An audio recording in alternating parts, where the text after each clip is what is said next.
Hello champions.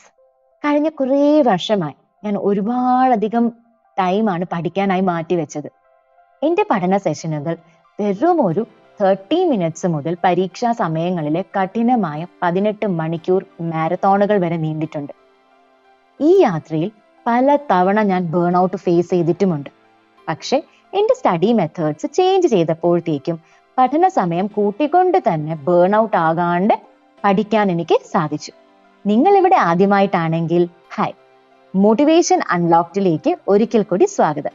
വളരെ മികച്ച ഫോക്കസോട് കൂടി ദീർഘകാലം കൊണ്ടുപോകാൻ പറ്റുന്ന ഒരു സ്റ്റഡി റൂട്ടീൻ എങ്ങനെ ബിൽഡ് ചെയ്തെടുക്കാം എന്നാണ് ഈ വീഡിയോയിൽ ഞാൻ ഷെയർ ചെയ്യാൻ പോകുന്നത്.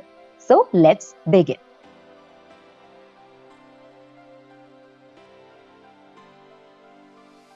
ഇതിനായി ചെയ്യാൻ പറ്റുന്ന ഏറ്റവും എളുപ്പ വഴി ഒരു ടൈമർ ഉപയോഗിക്കുക എന്നാണ്. പഠിക്കാനിരിക്കുമ്പോൾ ഒരു 2 അവേഴ്സിലേക്ക് ടൈമർ സെറ്റ് ചെയ്യുക. കൗണ്ട് ഡൗൺ സ്റ്റാർട്ട് ചെയ്തതിന് ശേഷം മാത്രം പഠിക്കാൻ തുടങ്ങുക. ആ ടൈമർ 0 എത്തുമ്പോൾ മാത്രമേ നിങ്ങൾ ബ്രേക്ക് എടുക്കാൻ പാടുള്ളൂ. ഇടയ്ക്ക് ബൈ ചാൻസ് ശ്രദ്ധ തെറ്റുകയാണെങ്കിൽ, അതായത് പുറത്തോട്ട് പോകാനോ ഫോൺ നോക്കാനോ എന്നങ്ങനെ ചിന്ത വരികയാണെങ്കിൽ ഉടൻ തന്നെ ടൈമർ പോസ് ചെയ്യുക. ഇനി ഈ ചിന്തയൊക്കെ മാറിയതിനു ശേഷം വീണ്ടും പഠിക്കാനിരിക്കുമ്പോൾ മാത്രമേ ആ ടൈമർ റീസ്റ്റാർട്ട് ചെയ്യാൻ പാടുള്ളൂ.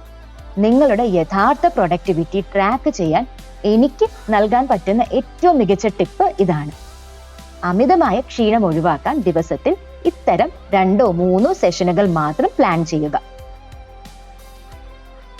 ഒരു കാര്യം തന്നെ റിപ്പീറ്റ് ചെയ്യുമ്പോൾ നമ്മുടെ പ്രൊഡക്ടിവിറ്റി പതുക്കെ താഴേക്ക് പോകും. ഫോർ എക്സാമ്പിൾ, ആദ്യത്തെ 1 മണിക്കൂർ നമ്മൾ 50 പേജൊക്കെ വായിച്ചെന്ന് വരും. പക്ഷേ 5ാമത്തെ മണിക്കൂർ ആകുമ്പോഴത്തേക്കും ഒരു 10 പേജ് പോലും നമ്മളെ കൊണ്ട് വായിക്കാനായിട്ട് സാധില്ല. സ്റ്റഡീസ് പറയുന്നത് ഒരു മനുഷ്യന് ഏറ്റവും കൂടുതൽ ഫോക്കസ് കിട്ടുന്നത് 2 to 3 hours ആണ് എന്നാണ്. അതുകൊണ്ട് തന്നെ നിങ്ങളുടെ സ്റ്റഡി ടൈമിനെ പല സോണുകളാക്കി തിരിക്കുക. 2 to 3 hours നീണ്ടു നിൽക്കുന്ന സോൺ ആയിരിക്കണം ഒരെണ്ണം. സോ ഒരു സ്റ്റഡി സെഷൻ കഴിയുമ്പോഴത്തേക്കും ഒരു ബ്രേക്ക് എടുക്കുക, വീണ്ടും സ്റ്റഡി സെഷൻ കണ്ടിന്യൂ ചെയ്യുക. നിങ്ങളുടെ മോർണിംഗ് വെറുതെ കളയരുത്. രാവിലെ എഴുന്നേറ്റാൽ ഉടനെ കുറച്ച് സ്ട്രെച്ചിങ് ഒക്കെ ചെയ്തതിന് ശേഷം നിങ്ങളുടെ ഡെയിലി റൂട്ടീൻ ഒക്കെ കഴിഞ്ഞതിന് ശേഷം ഉടൻ തന്നെ പഠിക്കാൻ ഇരിക്കുക.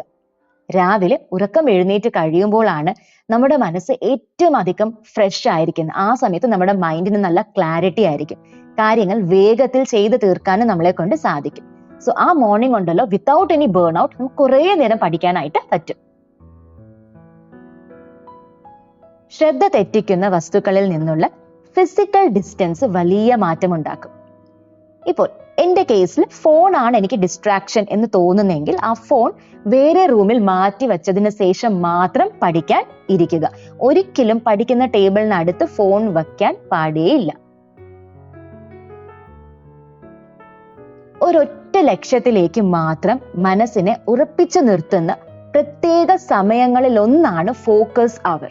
അതായത് 2 മണിക്കൂർ കൊണ്ട് മാത്സ് ചോദ്യങ്ങൾ ചെയ്ത് തീർക്കുക എന്നതാണ് നിങ്ങളുടെ ഫോക്കസ് എങ്കിൽ ആ ഒരു 2 hours, അതായത് ഫോക്കസ് അവർ എന്ന് പറയുന്ന ആ ടൈമിൽ അത് മാത്രം ചെയ്യുക. വേറെ ഒരു ടാസ്കും ചെയ്യാൻ പാടില്ല. ഇനി മാത്സ് ക്വസ്റ്റ്യൻസ് സോൾവ് ചെയ്തതിന് ശേഷം മാത്രമേ അടുത്ത ടാസ്കിലോട്ട് മൂവ് ഓൺ ചെയ്യാൻ പാടുള്ളൂ. ഇങ്ങനെ കുറച്ച് ഫോക്കസ് അവേഴ്സ് പ്ലാൻ ചെയ്ത് വെക്കുക. എന്താണ് ചെയ്യേണ്ടതെന്ന് കൃത്യമായി അറിയാമെങ്കിൽ മാത്രമേ നിങ്ങൾക്കത് ചെയ്യാനാകുള്ളൂ. നിങ്ങളുടെ ഒരാഴ്ചത്തെ പ്ലാൻ മുൻകൂട്ടി തയ്യാറാക്കുക. രാവിലെ കണ്ണ് തുറക്കുമ്പോൾ തന്നെ ഇന്ന് ഏത് വിഷയമാണ് പഠിക്കേണ്ടത് എന്ന് നിങ്ങൾക്ക് കൃത്യമായ ധാരണ കാണും. അങ്ങനെ വന്നാൽ പഠനം തുടങ്ങാൻ യാതൊരു മടിയും നിങ്ങൾക്ക് ഉണ്ടാകില്ല. So always prepare A weekly plan. Passive studying എന്നാൽ വെറുതെ ടെക്സ്റ്റ് ബുക്ക് വായിച്ചു പോകുന്നതാണ്. എന്നാൽ ക്വസ്റ്റ്യൻ ബാങ്ക് സോൾവ് ചെയ്യുന്നതും ഓർമ്മയിൽ നിന്ന് ഡയഗ്രാമുകൾ വരച്ചു നോക്കുന്നതുമെല്ലാം ആക്റ്റീവ് സ്റ്റഡിയിങ് ആണ്. സോ എപ്പോഴും ആക്റ്റീവ് സ്റ്റഡിയിങ്ങും പാസീവ് സ്റ്റഡിയിങ്ങിനെ മിക്സ് ചെയ്ത് പഠിക്കാൻ നോക്കാം. അതായത് നിങ്ങൾ 3 മണിക്കൂറാണ് പഠിക്കാൻ പ്ലാൻ ചെയ്തിട്ടുണ്ടെങ്കിൽ അതിൽ 2 മണിക്കൂർ വായിച്ചു നോക്കാം. 1 മണിക്കൂർ പഠിച്ച കാര്യങ്ങളെ കുറിച്ചുള്ള ക്വസ്റ്റ്യൻസ് സോൾവ് ഔട്ട് ചെയ്ത് നോക്കാം. ഇങ്ങനെ ചെയ്യുമ്പോഴത്തേക്കും പഠിച്ച കാര്യങ്ങൾ നമുക്ക് ഓർത്തെടുക്കാനും പറ്റും, നിങ്ങൾക്ക് ബോർ അടിക്കത്തും ഇല്ല. ഒരു സബ്ജക്റ്റിനെ നെഗറ്റീവായി ഒരിക്കലും അപ്രോച്ച് ചെയ്യല്ല. നിങ്ങൾക്ക് ഒരിക്കലും കൂടുതൽ നേരം അങ്ങനെ ആ ഒരു പെർട്ടിക്കുലർ സബ്ജക്റ്റ് പഠിക്കാനായിട്ട് സാധിക്കില്ല. അതായത് നിങ്ങൾക്കിപ്പം ഏതെങ്കിലും ഒരു സബ്ജക്റ്റ് ഇഷ്ടമില്ല, for example physics, history, biology, ഏതെങ്കിലും ഒരു സബ്ജക്റ്റ് ഇഷ്ടമില്ലെങ്കിൽ അതിനെ ഒരിക്കലും എനിക്ക് ഇഷ്ടമില്ല എന്നൊരിക്കലും പറയരുത്. അതിന് പകരം yes I love the subject എന്ന് പറയാ. ബ്രെയിനിനെ ട്രിക്ക് ചെയ്യുക. ബിക്കോസ് ഇഷ്ടമുള്ളൊരു കാര്യം ചെയ്യാനായിട്ട് നമുക്ക് എപ്പോഴും ഒരു ഉത്സാഹമായിരിക്കും. അതുകൊണ്ട് തന്നെ എല്ലാ സബ്ജക്റ്റിനെയും ഒരു പോസിറ്റീവ് മൈൻഡ് സെറ്റോട് കൂടി അപ്രോച്ച് ചെയ്യുക.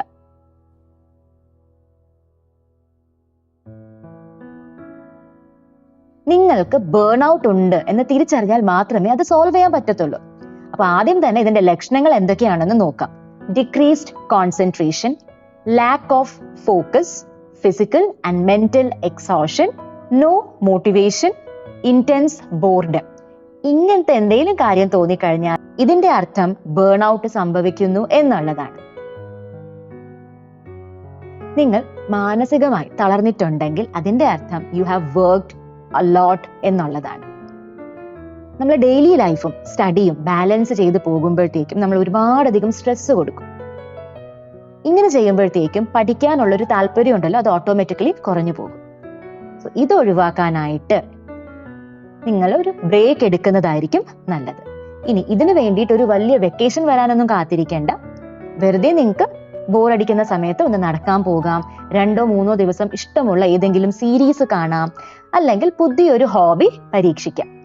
പുതിയ താല്പര്യങ്ങൾ കണ്ടെത്തുമ്പോൾ നിങ്ങളുടെ ബ്രെയിൻ ഓട്ടോമാറ്റിക്കലി റീസെറ്റ് ആകും. ഇത് നിങ്ങൾക്ക് ഡബിൾ എനർജി തരാനും സഹായിക്കും. നിങ്ങളുടെ സ്റ്റഡി സ്പേസ് ഒന്ന് നോക്കുക. ഇരിക്കുന്ന ചെയർ കംഫർട്ടബിൾ ആണോ? ആവശ്യത്തിന് ലൈറ്റിംഗ് ഉണ്ടോ? അവിടെ ഇരിക്കാൻ നിങ്ങൾക്ക് ശരിക്കും ഇഷ്ടമാണോ? നിങ്ങളുടെ study space neat and clean ആണോ? വേസ്റ്റോ കാര്യങ്ങളൊന്നും ഇല്ലല്ലോ? ചുറ്റും ഗ്രീൻ പ്ലാന്റ്സ് ഉണ്ടോ എന്നൊക്കെ നോക്കുക. ഒരു എസ്തെറ്റിക് വൈബ് ക്രിയേറ്റ് ചെയ്യുക. അത് കാണുമ്പോൾ തന്നെ നമുക്ക് പഠിക്കാനൊരു എനർജി ഓട്ടോമാറ്റിക്കലി വരും.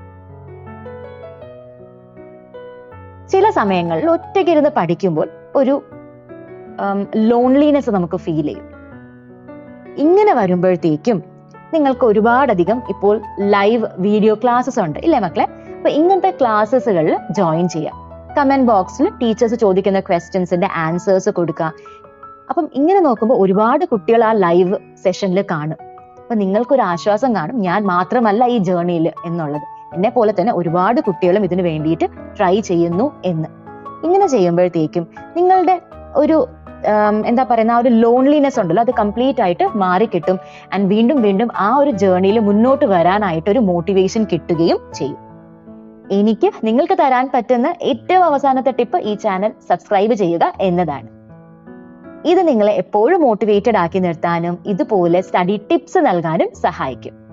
ഞാൻ എപ്പോഴും പറയുന്നത് പോലെ believe in your self and have A wonderful day. Thanks for watching.